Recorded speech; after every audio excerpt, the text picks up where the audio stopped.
Yo les gars, yo tout le monde, j'espère que vous allez bien, c'est Ravsgame21, aujourd'hui on se retrouve pour une nouvelle vidéo, une vidéo sur quoi? Une vidéo tuto JavaScript, où donc on va apprendre à faire un compteur avec du HTML et du JavaScript. Du coup, voilà les gars, donc là je vais vous inviter à donc lancer un petit terminal ou quoi.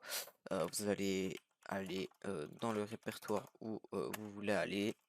Hop, et on va créer un petit dossier. Donc moi ici je vais faire mkdir. Je vais appeler comment? Je vais mettre tuto js con. Je vais mettre counter. C'est tuto js counter. Nice. Du coup, on va pouvoir maintenant lancer VS Code à cet endroit-là. Hop, voilà. Et vous aurez besoin d'une extension live server, hein. Voilà, live server, c'est celle-ci. En gros, ça vous permet de venir lancer un serveur en local. Avec, bien sûr, votre page HTML dedans. Donc, c'est pour ça que je vous la conseille. Elle est assez pratique. Du coup, quand c'est installé, je vous invite à créer deux fichiers index.html et on va l'appeler main.js. Ok. Donc si hop, si vous êtes sur VS Code, vous faites juste HTML 2.5, il va vous mettre tout ça. Vous pouvez changer ce que vous voulez changer. Moi ici, je vais mettre vidéo tuto Java script. Je pense que c'est bon. Et on va pouvoir créer tout simplement notre code maintenant. Donc, maintenant, on va tout de suite créer la page HTML. Donc là, je vais pas trop m'attarder dessus. Ça, je suppose que vous connaissez quand même. Mais du coup, on va créer une balise H1 avec un ID qui va être égal à counter.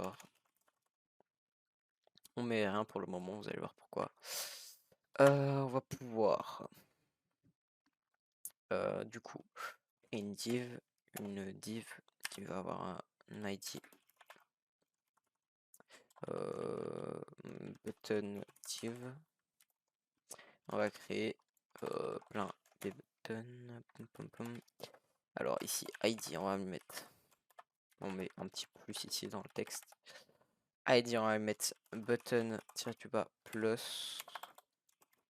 Je mets tout en anglais. Hop, on va faire 3 boutons. On va faire un button less, donc pour le moins, et on va faire un button reset pour reset, tout simplement. Reset en majuscule.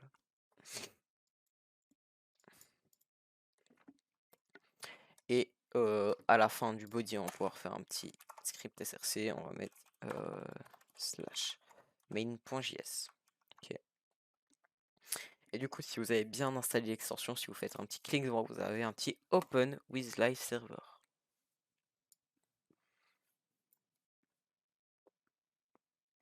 Ok. Du coup, ici, vous avez l'URL, bien sûr, avec le port, etc. Donc moi ici, ce que je vais faire, c'est que je vais le lancer sur Firefox. Ok, on va pas prendre les Discord de rien. Hop.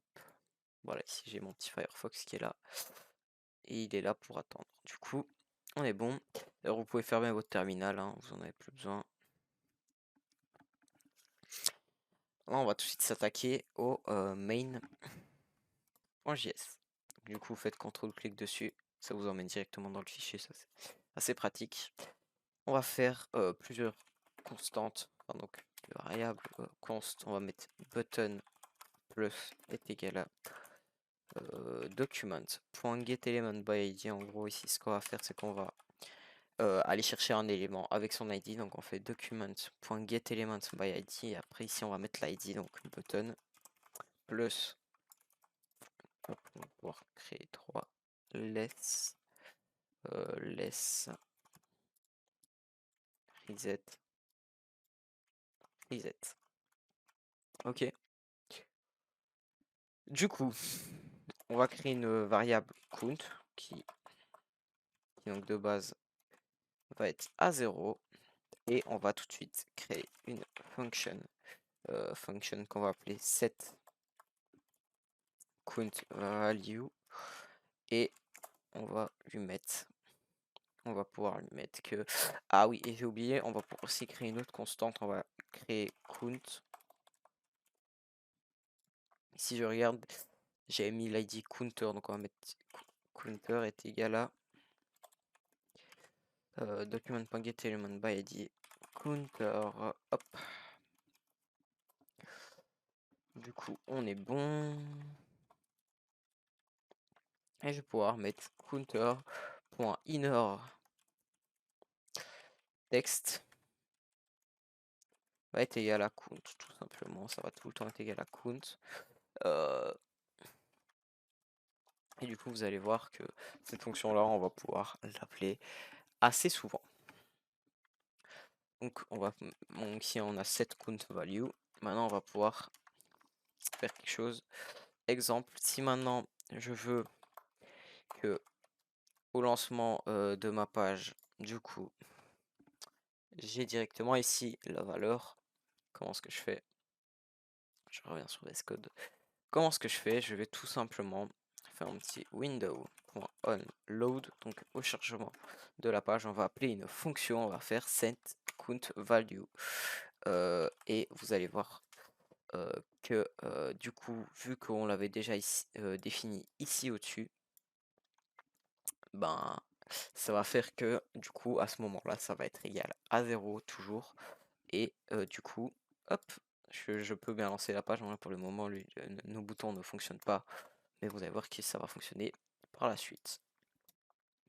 Ok, maintenant on va pouvoir créer donc nos buttons on click. Donc du coup, on va faire button plus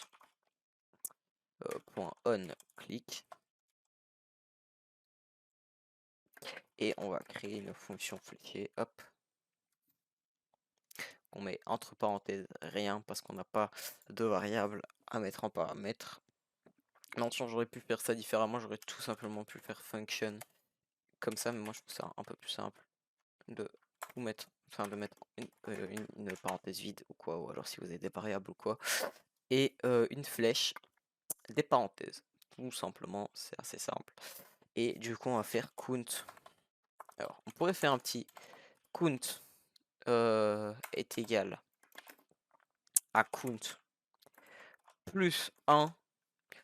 Alors soit on peut faire ça, et après on fait du coup, on appelle la fonction set count value tout simplement. Là vous allez voir ce que ça va donner. Hop, je rafraîchis. Hop, on peut bien voir que ça nous fait chaque fois plus 1 plus 1. Ok, c'est simple, mais il y a encore beaucoup plus simple. Il y a deux manières, donc il y a une en simple et une encore plus simple. On pourrait faire donc plus, donc on fait plus égale 1. En gros ça va faire donc count est égal à count plus 1. Donc en gros on va garder la valeur de count, mais on va rajouter 1. Donc là ici vous allez voir que c'est la même chose. Et il y a même encore plus simple. On fait count plus plus, tout simplement. Et du coup là, ça nous refait la même chose. Hop. Et c'est super simple. C'est ça qui est magique. Donc ben voilà, c'est pas super compliqué le JavaScript. Là maintenant, on va passer au buttonless. Button moins. Donc, du coup, buttonless point onClick, j'arrive pas à écrire aujourd'hui, est égal à. Ça va être égal à quoi? On va faire count moins moins. Donc count moins moins, c'est un peu comme si je faisais count moins égal 1. Donc c'est un peu comme avec le plus au-dessus, alors que je faisais, exemple, count est égal à count moins 1. C'est la même chose. Si je peux directement faire count moins moins, et ça va fonctionner. Vous allez voir que Attendez, et on fait set count value. Du coup, tu peux faire des petits plus, des petits moins. Mais moi ici, je veux pas que ça aille dans des nombres négatifs. Comment est-ce qu'on fait? Du coup, on va créer. Hop, donc on fait count moins moins. Ici, j'ai mis deux petits points virgule. On va vérifier, donc on va créer une condition. On va donc vérifier si le count est négatif ou pas. Du coup, on fait un petit if, entre parenthèses. Ici, on va mettre notre petite condition. Donc, si count est plus petit que 0, alors on va faire quoi ici? On va faire une alerte, tout simplement. Une alerte, vous allez voir c'est quoi. Vous ne pouvez pas aller dans les nombres négatifs. Ok. Du coup, hop, on fait ça. Et du coup, vu qu'ici on avait fait count moins moins, c'est-à-dire que là on est dans une valeur négative, et moi je veux repasser dans une valeur positive, et vu qu'on avait fait count moins moins, donc c'était count moins 1, en gros si vous voulez, ce qu'on va faire c'est que on va tout simplement rajouter cette valeur qu'on avait bougée, donc on fait un petit count plus plus, ok, et puis après on remet cette count value, on remet la valeur du count. Ok, count moins moins, et on peut faire un petit else. Sinon, on fait juste un petit set count value parce que du coup, on avait déjà retiré ici en haut. Du coup, hop, je peux faire des petits plus, ça va me faire ça. Je peux faire moins, ça va me faire ça. Hop, je vais ici dans les valeurs négatives, j'ai une alerte. Hop, vous ne pouvez pas aller dans les nombres négatifs. Je peux tout simplement mettre OK. Je reveux, non, il me veut toujours pas. Et c'est aussi simple que ça. Ici, il me met bien le petit message, vous ne pouvez pas aller dans les nombres négatifs. Donc c'est parfait, c'était totalement ce que je voulais faire. Ok, donc maintenant on a tout, sauf le button reset qui ne fonctionne toujours pas. On peut bien voir que si je rafraîchis, j'ai toujours rien, hop, ça marche toujours, hop, moins, hop. Et le button reset ne fonctionne pas. Le button reset, vous allez voir, c'est super simple. On va juste faire un petit button reset.on click va être égal à fonction fléchée, hop, excusez-moi. On va tout simplement faire en sorte que count va être égal à 0 et on va set count value. Donc en gros, on va remettre count à 0. En gros, on va le reset, tout simplement. Je peux faire plus, hop, hop, hop, moins, hop, ça me reset tout le temps. Hop, je peux toujours pas aller dans les nombres négatifs. Du coup, voilà, bon, ici, on s'est pas trop fait chier au niveau du CSS. Parce que c'est, enfin voilà, enfin, moi je trouve ça un des langages les plus chiants. À mon goût, c'est très clairement de la merde, même si ça m'a servi. D'ailleurs, si je fais des sites ou quoi, bien sûr qu'il faut mettre du CSS, mais c'est quand même super chiant à faire, donc je me suis pas cassé la tête à en faire ici. Du coup, vous pouvez bien voir que c'était pas super compliqué. Hop, on peut bien voir que bien sûr ici, notre code, il est public. Voilà, on y a accès de n'importe quel navigateur, et je peux même y accéder comme ça si j'ai envie. Je fais un petit main.js et je l'ai directement. Et donc bah voilà, je pense que là vous venez de voir que c'était assez simple de faire tout ça. C'était pas si compliqué. Il faut juste un peu des connaissances en HTML, en JavaScript. Et je pense que vous savez faire des sites.